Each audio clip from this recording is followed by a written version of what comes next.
Pukul 6 waktu Indonesia Tengah, Radio Republik Indonesia ND menghadirkan Warta Berita.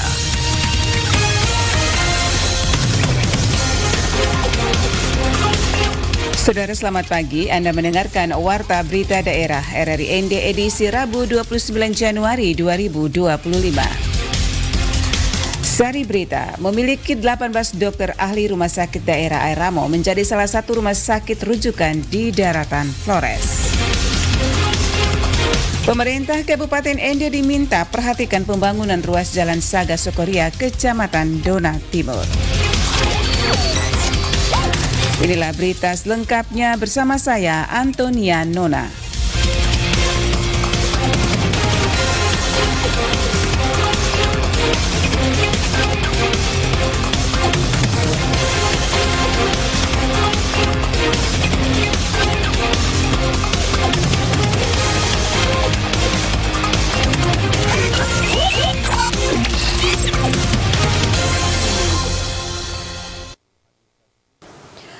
Memiliki 18 dokter ahli, saat ini Rumah Sakit Daerah Air Ramo menjadi salah satu rumah sakit rujukan di daratan Flores. Ini terlihat dari jumlah rujukan yang terus meningkat dari waktu ke waktu. Selengkapnya Ferry Soe melaporkan. Dari kabupaten tetangga datang ke Rumah Sakit Air Ramo untuk melakukan pemeriksaan kesehatan jasmani dan rohani. Untuk meningkatkan pelayanan kepada masyarakat dalam bidang kesehatan dan misi menjadikan rumah sakit rujukan di daratan Flores, manajemen Rumah Sakit Daerah Air Ramo terus melakukan upaya pembenahan pelayanan yang maksimal kepada masyarakat yang hendak mendapatkan pelayanan medis. Salah satunya dengan mendatangkan dokter ahli yang siap melayani masyarakat. Direktur RSD Air Ramo Chandrawati Saragi mengatakan, saat ini RSD Air Ramo telah menjadi salah satu rumah sakit rujukan dari kabupaten lain yang ada di daratan Flores. Hal ini terlihat jumlah rujukannya meningkat dari waktu ke waktu. Meningkatnya rujukan pasien dari kabupaten lain dikarenakan ketersediaan dokter ahli di RSD Air Ramo yang cukup lengkap, dan saat ini RSD Air Ramo memiliki 18 dokter ahli yang siap melayani masyarakat. Dari kabupaten tetangga datang ke Rumah Sakit Air Ramo untuk melakukan pemeriksaan kesehatan jasmani dan rohani. Karena di kabupaten tetangga tidak memiliki dokter spesialis kesehatan jiwa. Beberapa minggu yang lalu kita menerima rujukan dari Kabupaten Momere untuk pelayanan bedah karena ketersediaan dokter spesialis anestesi sedang kosong di sana. Dan begitu juga kita menerima pelayanan rujukan dari Rumah Sakit ND untuk pelayanan rujukan bedah dan. Sementara Ronald, salah seorang warga Mbai, memberikan apresiasi kepada manajemen rumah sakit yang telah peduli akan ketersediaan dokter ahli di Rumah Sakit Air Ramo. Baginya ketersediaan dokter spesialis menjadi sangat penting bagi masyarakat untuk memberikan pelayanan yang maksimal bagi yang ingin mendapatkan pelayanan kesehatan. Dengan langkah bijak dari pemerintah Kabupaten Erkio dan juga pihak manajemen rumah sakit, hal ini tentunya sangat berdampak sangat positif ya untuk kemajuan pelayanan di Rumah Sakit Umum Daerah Air Ramo. Tentunya keberhasilan Rumah Sakit Daerah Air Ramo ini juga menjadi kebanggaan untuk kita semua ya. Harapannya dengan kerjasama yang dibangun saat ini ya bisa mengurangi tindakan-tindakan atau ada pasien yang harus rujuk keluar. Manajemen Rumah Sakit RSD Air Ramo berharap selain adanya dukungan dari pemerintah, dukungan dan kritikan membangun dari masyarakat Nagekeo juga sangat penting untuk lebih meningkatkan kualitas pelayanan di RSD Air Ramo. Sementara warga Nagekeo berharap dengan ketersediaan dokter ahli yang lengkap, pelayanan di rumah sakit daerah dapat ditingkatkan. RRI ND Ferry Soe melaporkan. Pemerintah Kabupaten ini diminta perhatikan pembangunan ruas Jalan Saga Sokoria, Kecamatan Dona Timur. Kondisi jalan sangat prihatin dan rawan kecelakaan. Laporan Rovinus Wula.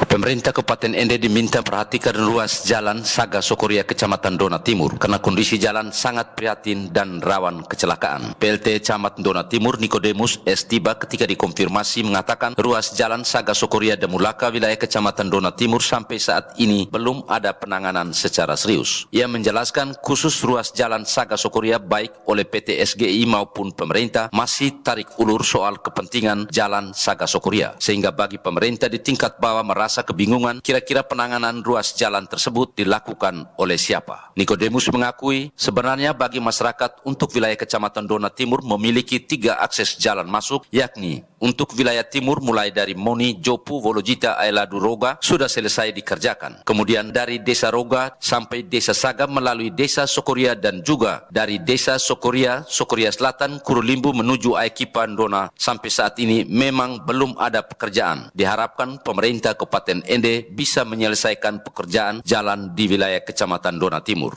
Ketika siapa yang bertanggung jawab berkaitan dengan jalur jalan tersebut, sehingga tahun depan mungkin bisa dialokasikan untuk perbaikan jalan itu. Karena memang bagi kami sebenarnya untuk Kecamatan Ndona Timur itu kita mempunyai 3 akses jalan. Untuk wilayah timur mulai start dari Moni, Jopu, Ailadu sampai dengan Roga memang sudah sampai, sudah diselesaikan. Untuk Roga startnya sampai dengan Saga melalui Sokoria dan Roga menuju Aikipa, Ndona, sampai saat ini memang belum ada pengerjaan. Dan kami berharap pemerintah daerah Kabupaten Ende bisa menyelesaikan persoalan jalan di wilayah Kecamatan Ndona Timur. Kami meminta karena kami punya dasar. Karena kami di atas punya potensi panas bumi dan sekarang lagi digunakan oleh pemerintah untuk listrik, melayani listrik di Pulau Flores. Sementara itu, Kepala Desa Sokoria Petrus Rai mengatakan ruas jalan Saga Sokoria saat ini memang rusak parah dan sudah lama dialami oleh masyarakat Desa Sokoria khususnya dan masyarakat Kecamatan Ndona Timur umumnya. Kades Sokoria mengakui ketika musim hujan seperti saat ini kondisi jalan tersebut semakin parah, jalan berlubang, kemudian banyak batu lepas yang menyebabkan kecelakaan ketika melintasi ruas jalan tersebut. Jadi itu yang kami harapkan. Artinya bukan situntut tapi harapan bahwa perhatikan juga dengan akses yang ada ini. Kondisi jalan per hari ini sangat-sangat prihatin. Bahkan saya yang menuju ke sini juga tadi sempat mengalami kecelakaan juga. Jadi itu titiknya tidak salah dari Welpet A menuju ke Welpet C. Itu yang sangat prihatin jalan. Melihat kondisi jalan yang semakin parah, Kades Sokoria berharap kepada pemerintah Kabupaten Ende untuk memperhatikan ruas jalan Saga Sokoria. Ia menambahkan usulan untuk memperbaiki ruas jalan Saga Sokoria sudah disampaikan melalui musrembang maupun usulan melalui reses anggota DPRD Ende, namun sampai saat ini belum terjawab. RRI Ende Rufinus Vola melaporkan. Ketiadaan dokter anestesi di RSUD Ende belakangan ini, warga Kabupaten Ende harapkan kepada Bupati dan Wakil Bupati Ende terpilih untuk memperhatikan persoalan tersebut. Laporan Nikolaus Makumeli. Semestinya rumah sakit sekelas RSUD Ende itu harus menyiapkan tenaga-tenaga seperti ini. Kita berharap pemerintah, artinya pemerintah baru di Bapak Bupati Yosef Madura dan Bapak Dr. Dominere bisa memperhatikan hal ini karena ini menjadi masalah serius. Harapan tersebut disampaikan salah satu warga Kabupaten Ende, Willy Aran, kepada RRI Senin 27 Januari 2025. Dirinya menuturkan dengan ketiadaan dokter anestesi di RSUD Ende sangat berpengaruh terhadap pasien yang hendak melakukan operasi, di mana hal tersebut sangat membutuhkan penanganan dari dokter anestesi. Belakangan di rumah sakit Ende itu ketiadaan dokter anestesi. Dokter anestesi itu sangat penting sekali melakukan pembiusan sebelum operasi. Tapi hari ini banyak kita mendapat keluhan dari masyarakat terkait dengan ketiadaan dokter itu, sehingga beberapa pasien yang hendak dioperasi di rumah sakit Ende karena ketiadaan dokter anestesi akhirnya dirujuk ke beberapa rumah sakit kabupaten tetangga. Kasus terbarunya seperti yang terjadi kemarin itu, pasien itu tidak bisa dioperasi karena tidak ada dokter anestesi. Akhirnya pasien itu dirujuk ke rumah sakit Labuan Bajo. Ini kan sangat berbahaya nih kalau pasien dalam kondisi mohon maaf kalau tidak sekarang itu bisa mengancam nyawa pasien itu sendiri. Dirinya berharap kepada Bupati dan Wakil Bupati Ende yang baru agar menyikapi persoalan tersebut sehingga masyarakat Kabupaten Ende yang membutuhkan perawatan dapat dengan mudah mendapatkan perawatan medis di RSUD Ende daripada harus mengeluarkan biaya tambahan untuk berobat di luar daerah. RRI Ende, Nikolaus Makumeli, melaporkan. Anda sedang mendengarkan Warta Berita RRI ND. Penyakit darah pisang yang menyerang tanaman pisang di Kabupaten Ende masih menjadi ancaman serius bagi petani setempat. Laporan Lady Badin. Penyakit darah pisang masih menjadi ancaman serius bagi para petani di Kabupaten Ende. Meskipun telah dilakukan berbagai upaya penanggulangan, namun dampak dari penyakit tersebut semakin meluas dan meresahkan para petani yang mengandalkan hasil pertanian pisang sebagai sumber mata pencarian utama mereka. Sekretaris Dinas Pertanian Kabupaten Ende, Gaderdian, kepada RRI mengungkapkan bahwa penyakit ini pertama kali terdeteksi pada Januari 2024 dan sejak saat itu pihaknya telah melakukan sejumlah langkah terobosan untuk mengatasinya. Menurut Gadir, meskipun pada bulan April hingga Mei 2024 lalu tingkat penyebaran penyakit ini sangat tinggi, namun kini sudah ada penurunan sekitar 25% berkat upaya yang dilakukan oleh petani dan Dinas Pertanian. Penggunaan sanitasi yang baik dan pemusnahan tanaman yang terinfeksi menurut Gadir menjadi kunci dalam penanggulangan penyakit tersebut.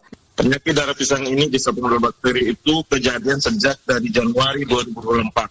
Kita Dinas Pertanian selaku penanggung jawab teknis sudah melakukan beberapa terobosan-terobosan, yaitu dengan lakukan, karena ini perlu diketahui dan masyarakat kita sudah tahu bahwa ini penyakit darah pisang ini tidak ada obatnya, tidak bisa disemprot, jadi ini hanya dua yang kita bisa lakukan, yaitu penahan dan eradikasi.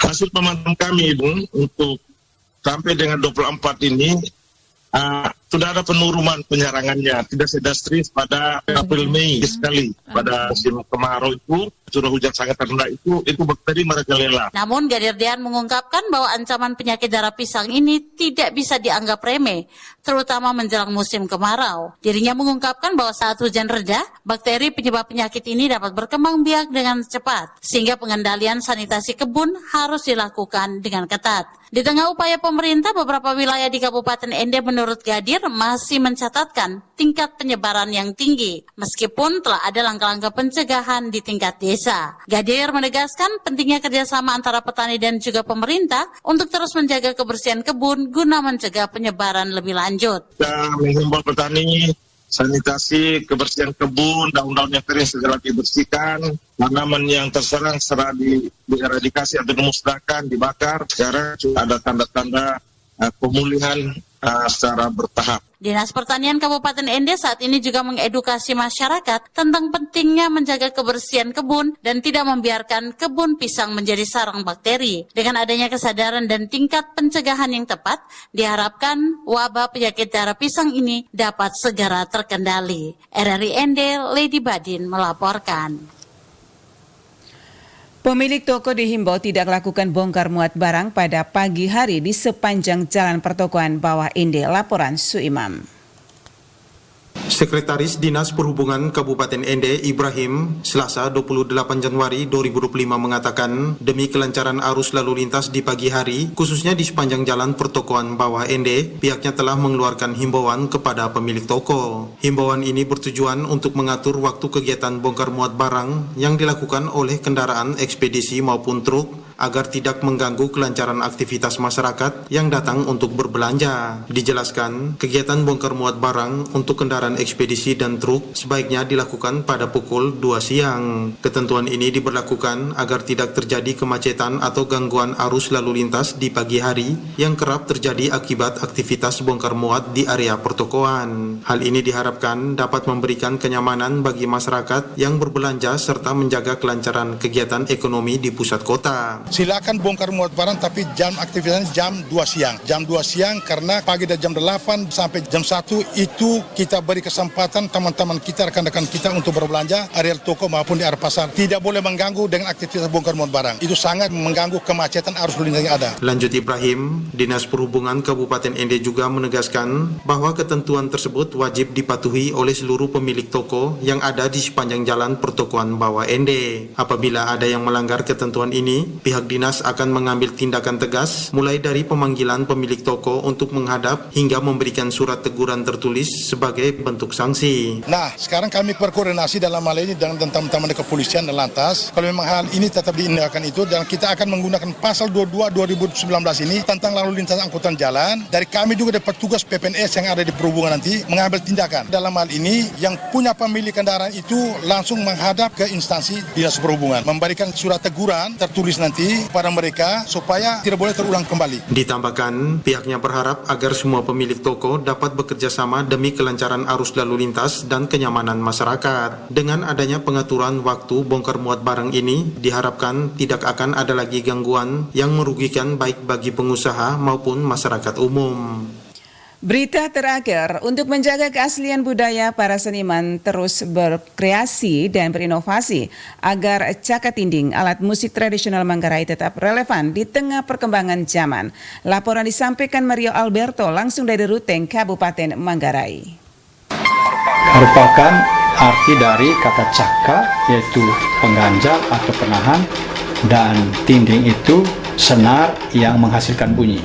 Cakatinding atau gitar bambu merupakan alat musik tradisional khas Manggarai yang menyimpan nilai budaya dan sejarah. Dahulu, alat musik ini tidak hanya digunakan untuk menghibur para petani di kebun, tetapi juga sebagai sarana menjaga tanaman dari gangguan binatang. Seiring berjalannya waktu, cakatinding mendapatkan perhatian lebih. Sejak 1994, alat musik ini mulai dikolaborasikan dengan alat musik tradisional lainnya seperti gendang, gong, dan seruling, bahkan kini dengan alat musik modern. Pendiri Sanggar Seni Velarana, Felix Edon, mengungkapkan karakter unik bunyi cakatinding berasal dari senar dan ruang resonansi yang dimilikinya. Ya, dari segi karakter bunyi memang beda, karena dia ini kan dipengaruhi oleh senar, lalu ruang resonansi, ruang bambu itu. Karena dia ini senarnya juga dari kulit bambu, jadi dia berbeda karakternya dengan bunyi-bunyi nada lain. Ia juga menyoroti nada pentatonik yang menjadi ciri khas hampir semua alat musik tradisional Manggarai. Karena musik tradisional itu, lagu-lagu tradisional, dia itu menganut pentatonik, 5 nada. Sementara itu, koordinator pemain cakatinding Feriska berharap generasi muda lebih mencintai alat musik tradisional ini. Harapan mungkin untuk generasi zaman sekarang atau generasi yang ada ini untuk selalu mencintai alat musik tradisional, karena cakatinding ini merupakan alat musik yang sangat langka atau mungkin alat musik yang hanya ada di Manggarai, sehingga sudah pasti kalau misalnya anak muda itu seharusnya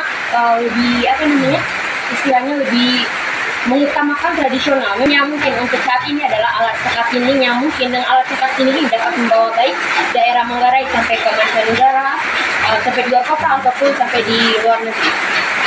Harapan ini mencerminkan upaya pelestarian warisan budaya yang kaya akan nilai seni dan tradisi. Selain menjaga keaslian budaya, para seniman terus berkreasi dan berinovasi agar cakatinding tetap relevan di tengah perkembangan zaman. Kehadirannya di berbagai seni pertunjukan diharapkan dapat memperkenalkan alat musik ini kepada generasi mendatang dan memperkuat identitas budaya Manggarai. Dengan kombinasi tradisi dan inovasi, cakatinding membuktikan bahwa alat musik tradisional mampu berkembang tanpa kehilangan akar budayanya dan menjadi simbol harmoni yang menghubungkan masa lalu dan masa kini. Dari Manggarai, Mario melaporkan.